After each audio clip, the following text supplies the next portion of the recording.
Hey, all you cool cats and kittens, it's your favorite history teacher back at you again with another historical video. Today, we gonna talk about the nitty gritty, the good stuff, the World War II stuff, the stuff that gets glorified in all history books. So, without further ado, let's get into it.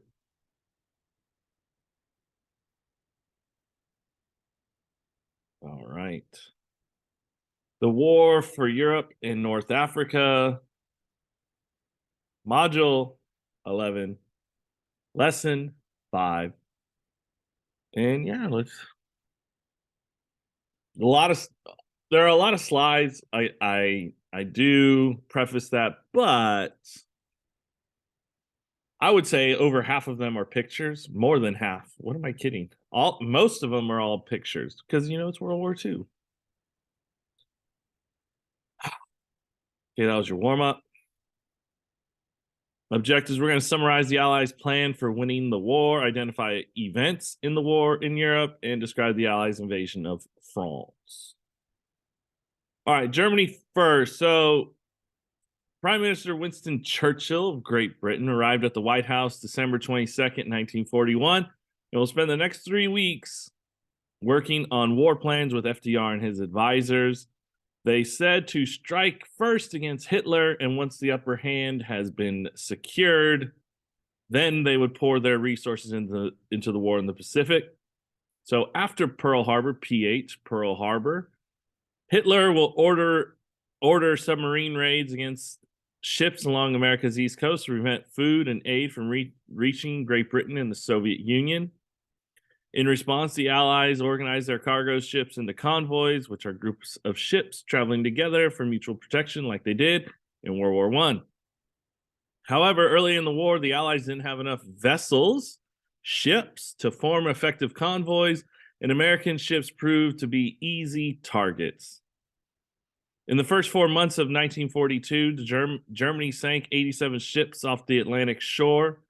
And if you recall from the previous lectures, the Wolfpack attacks will happen and occur in 7 months, July of 1942. Germany had sunk 681 Allied ships, so that's a big jump. As U.S. industry shifted to wartime production, the U.S. launched a crash ship building program. By early 1943, 140 Liberty ships were produced each month, and launchings were outnumbering ships sunk. At the same time, U.S. aircraft production ramped up with 4 times as many airplanes built in 1943 than there were built in 1941. And as a result of both the massive ship building and aircraft building, convoys were escorted across the Atlantic, accompanied by destroyers equipped with sonar, so you could locate enemy ships below the surface, the submarines, and airplanes using radar when the submarines came up to the surface. So, with improved tracking and support, the Allies were able to find and destroy German U-boats faster than the Germans could build them. And by 1943, mid-1943, the Battle of the Atlantic had turned the tide into the Allies' favor. So here are U-boats. I know it's a little pixelated. And yeah, convoys. I believe we've seen this picture on the left before.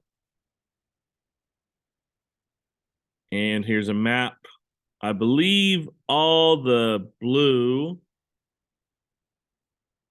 I wish there was a key. I believe all the blue are Allied ships sunk. All right, Stalingrad.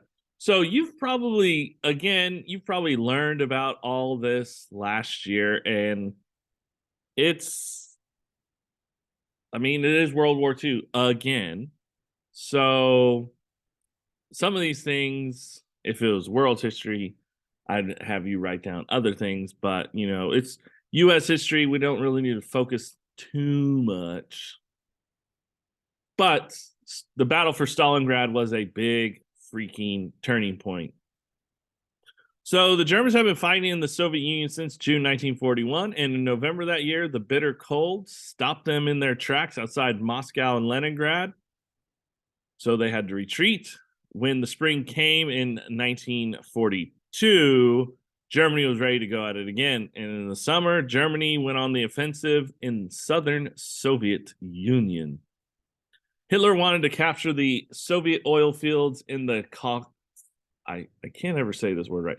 The Caucasus Mountains to wipe out Stalingrad, the major industrial center for the Soviet Union on the Volga River. Germans confidently approached the city in August 1942 as the Luftwaffe prepared to soften up the city with nightly air raids.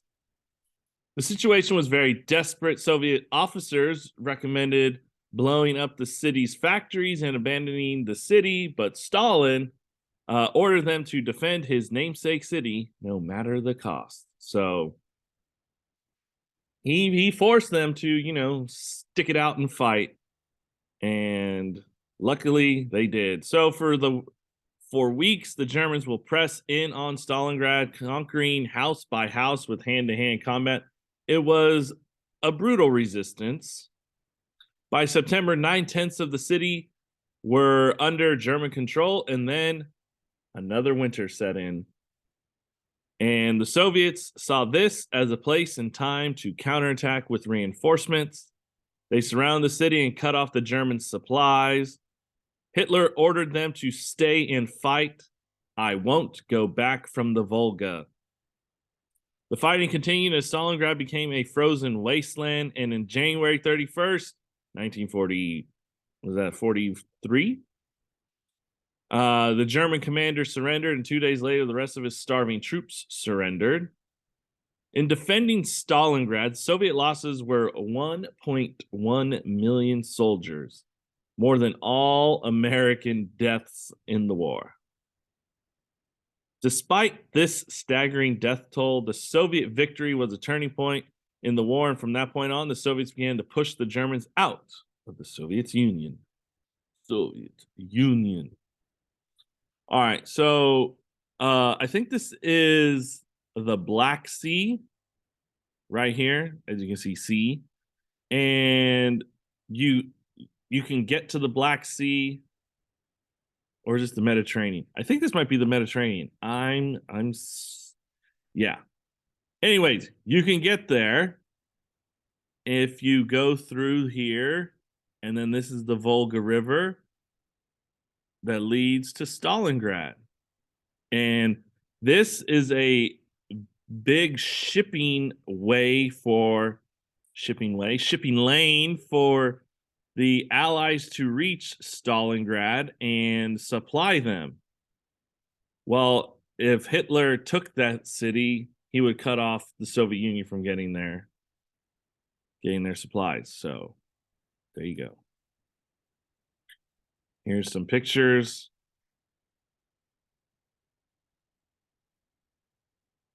All right, light the beam. While the Battle of Stalingrad raged, Stalin will pressure Great Britain and the USA to open a second front in Western Europe. He argued that an invasion across the English Channel will force Hitler to divert his troops from the Soviet Union. Churchill and Roosevelt, however, didn't believe they had enough troops ready for such a task. Instead, they launched Operation Torch, the invasion of Axis-controlled North Africa led by American General Dwight D. Eisenhower. That's a test question. Right after the fall of France, the British and Italians began fighting in North Africa June 1940.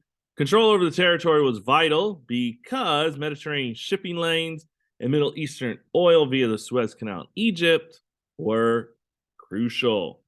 And without oil, the British couldn't defend itself. So the Italians had tried to drive the British out from their stronghold in Egypt and failed. And here is Hitler coming to Mussolini's aid once again. So Hitler in 1941 came to support him by sending troops led by General Erwin Rommel. There would be back and forth fighting occurring in 1941, 1942, and the British struck the final blow when they defeated the Germans at the Battle of El Alamein. Operation Torch called for an invasion of Morocco and Algeria, which France had controlled pre-war. November 1942, 107,000 troops, mostly American, landed at Casablanca, Oran, and Algiers. Pressing eastward and chasing Rommel's Africa Corps, they will surrender May 1943. So you have the British pushing westward, forcing the Germans out of Germans and Italians out of Egypt. And then you have Americans coming in from the east, pushing it. They were fighting a battle on two sides. So around 20,000 Americans were killed or wounded in the 6 months of fighting. Sounds like a lot. But American soldiers gained that much needed XP for as a result of the North African campaign, because throwing Americans into the teeth of Hitler's German army defending France, probably not going to end up well. So let's get some XP under their belts, double XP weekend, Call of Duty. So here's like the meme for all my Kings fans out there, night night. But here you have the Operation Torch, Algiers, Oran, and Casablanca, and all these other little cities. There's Dwight D. Eisenhower. This is Erwin Rommel on the left. This is Bernard Montgomery. He fought for the British, nicknamed Monty. This is a map. But the Battle of El Alamein. All right, the soft underbelly of Europe. Even before the battle for North Africa took place, FDR and Churchill and their commanders met at Casablanca, where the two leaders agreed to accept only the unconditional surrender of the Axis powers, meaning enemy nations would have to accept whatever terms of peace the Allies dictated. They also decided on where to attack next. The Americans pushed for a massive invasion across the English Channel, moved through France and into the heart of Germany. Again, don't really see the point of attacking a German stronghold when the Italians are weak. And so Churchill thought it best to be safer to attack Italy first. So the Italian campaign got off to a good start with the capture of Sicily. Wow. Sicily in the summer of 1943. I believe it only took like 4 days or something like that. The island of Sicily, where the boot of Italy is kicking, that island of Sicily. Stunned by their loss, the Italian government forced dictator Benito Mussolini to resign. My birthday, July 25th, 1943, King Victor Emmanuel III summoned Mussolini to his palace and stripped Mussolini of his power and had him arrested. Italians cheered for the end of the war, but that was to be a little premature because Hitler was determined to stop the Allies in Italy rather than having them fight on German soil. So Hitler, I believe Hitler is going to get him out of jail and try and sneak him into Germany. But as the story goes, if you heard last year, if you were paying attention, he was caught trying to flee the border. He would be caught, arrested, and thereby executed. So one of the hardest battles the Allies encountered in Europe was 40 miles from Rome, called the Battle of Anzio. It will last 4 months until the end of May 1944, with 25,000 Allied casualties and 30,000 Axis casualties. Even after the battle, Germany continued to resist in Italy, and the fighting continued until early 1945, when Germany was on the brink of collapse. So even though, yes, they won and they finished off the fighting in 1944, it started in 1943. It continued until 1945. So it wasn't just, we won this battle against the Germans in Italy. We won. Not like that. There was still fighting going on.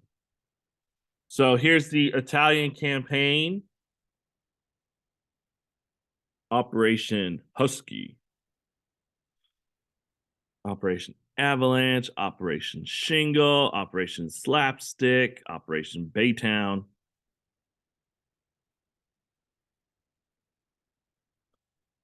This is Benito Mussolini and on the left, and this is Victor Emmanuel on the right.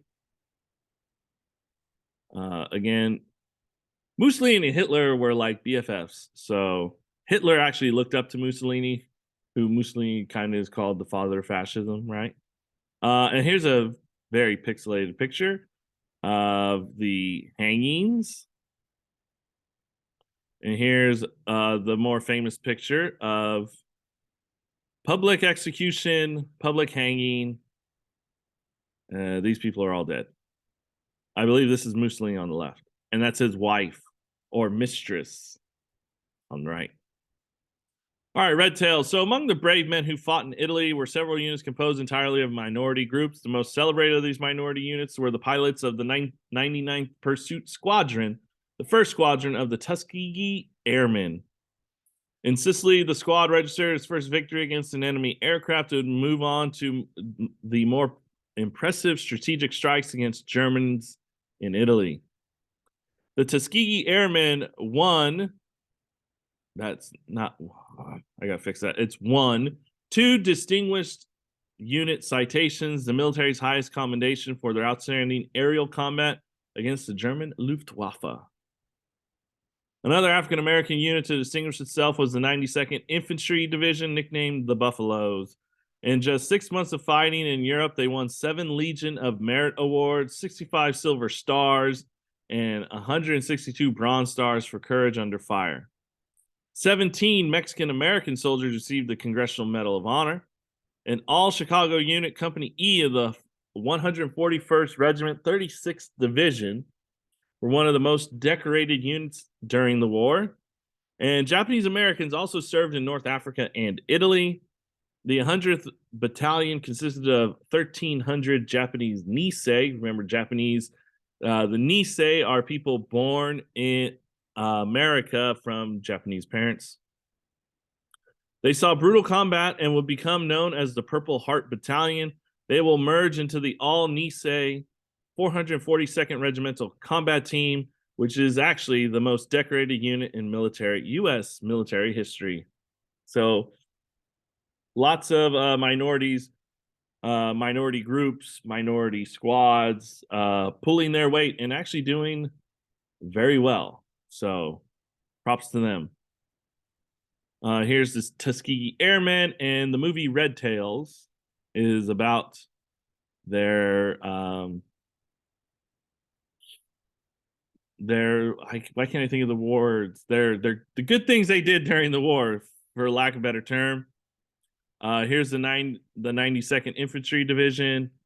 Here's a Mexican American soldier receiving the Congressional Medal of Honor. Japanese Americans. A lot of people just pose with pictures, and here Japanese Americans posing with the Nazi flag. Like, look, here, we defeated them. All right, Dub Day, D-Day.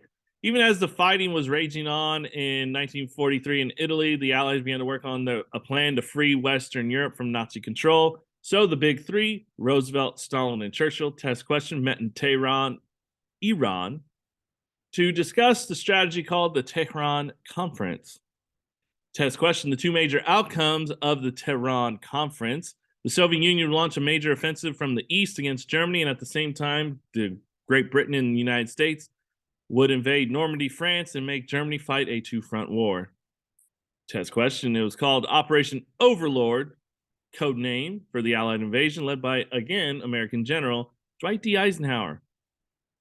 General Omar Bradley was chosen to lead American forces in the invasion and commanded all U.S. ground troops invading from the west. Nearly 3 million American, British, and Canadian troops would take part in Operation Overlord. Kept as a secret, the Allies set up a huge phantom army with plans made over the radio, which they knew the Germans would decode to attack the French port of Calais, which is 150 miles away from the closest part of France to England. From Dover to Calais, 150 miles. So Hitler will send his massive force to protect Calais. The plans were to go June 5th, but weather prohibited that from happening. So June 6th, early in the morning, 1944, was the initial start of D-Day. Test question, final question. Shortly after midnight, 2 American divisions and 1 British division parachuted behind German lines, again, Saving Private Ryan. Right there. So they followed in the early morning hours by thousands upon thousands of seaborne soldiers. It is the largest land, sea, air operation in Army history. And there are 5 beaches where they land in Normandy. Gold, what is it? Sword, Juno, Gold, Omaha, and what's this other one? Utah. So those are the five beaches, and the heaviest retaliation and resistance occurred at Omaha, which is the opening scene of Saving Private Ryan. So here's a map, and the diversion went right over here. Here's Calais, here's Dover, that's 150 miles. And this is Normandy over here, so catch them off guard. Again, here are those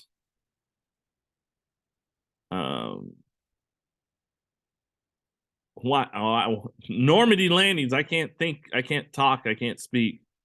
All right, so some Boom Beach air landing craft, right? This is the brutal scene, like we all have seen. And yeah. And this is after they landed on the beach. All right, beginning of the end, last slide. So despite heavy casualties, the Allies held the beachheads and the invasion of Normandy would be a success. 7 days of fighting, the Allies held an 80-mile strip of France. Within a month, 1 million troops, more than 500,000 tons of supplies, and 170,000 vehicles landed in France. July 25th, hey, my birthday again, 1944, General Bradley unleashed a massive air and land bombardment against the enemy at Saint-Lô. I don't know. I don't speak French. Saint-Lô. This attack opened up a gap in the German line of defense through which General George Patton and his Third Army could advance. It was all about his tank brigade. August 23rd, they reached the Seine River, which is south of Paris. 2 days later, the French resistance and American troops liberated the capital after 4 years of German occupation. October 1944, Americans captured their first German town of Aachen, or I'm just going to stop pronouncing it. Hitler responded with a desperate last gasp effort to break through the Allied lines to recapture the Belgian port of Antwerp. December 16th, 8 German tank divisions broke through weak American lines, which Hitler hoped would split the American and British forces. Germans drove 60 miles into Allied territory, creating a bulge in the lines, which is why it's called the Battle of the Bulge. Sadly, 120 American GIs, soldiers, right? General issue, were captured near Malmedy, and SS troopers herded the prisoners into a field and would mow them down with machine guns.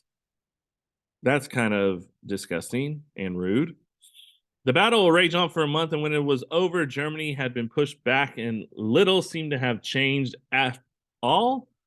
Just the fact that they lost. Germany lost 120,000 troops, 600 tanks, assault guns, and 1,600 planes. These were soldiers and weapons they just simply couldn't replace, especially when you're getting pushed back from the east. This is happening at the same time that the Soviets are invading from the east or west, whichever direction you want to say.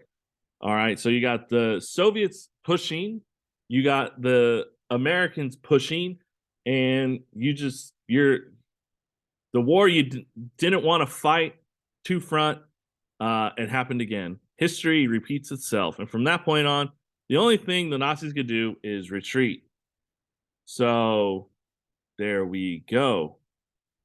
Let's show some pictures. That's General Patton and that Phantom Army of his, inflatable tanks, right? This is, oh, what's that? The Sanlo, right? This is Patton again. Oh, this is Omar Bradley. My bad. This is Omar Bradley right here. This is Patton on the left. That's Montgomery on the right. Here are his tank divisions. Here's the Allies walking in and liberating Paris. Here's the Battle of the Bulge. This is how far they pushed in, and the Americans pushed back. And it was cold. It was fought during the wintertime, so snow, snow, snow. Snow, snow, snow. And that's the last of it. All right. So yeah, hopefully that it was a little bit longer, but a lot of stuff. Lots of pictures. So hopefully you guys did enjoy that little refresh, a little more on American participation. So now that's, the war in Europe's basically over. We're going to the Pacific in the next one. So yeah, your homework is page 545, 4 through 6. Again, page 545, 4 through 6. All right. Hopefully you guys did enjoy that. If you did, make sure you hit that like button, leave a comment, subscribe, and I'll see you in the next one. Peace.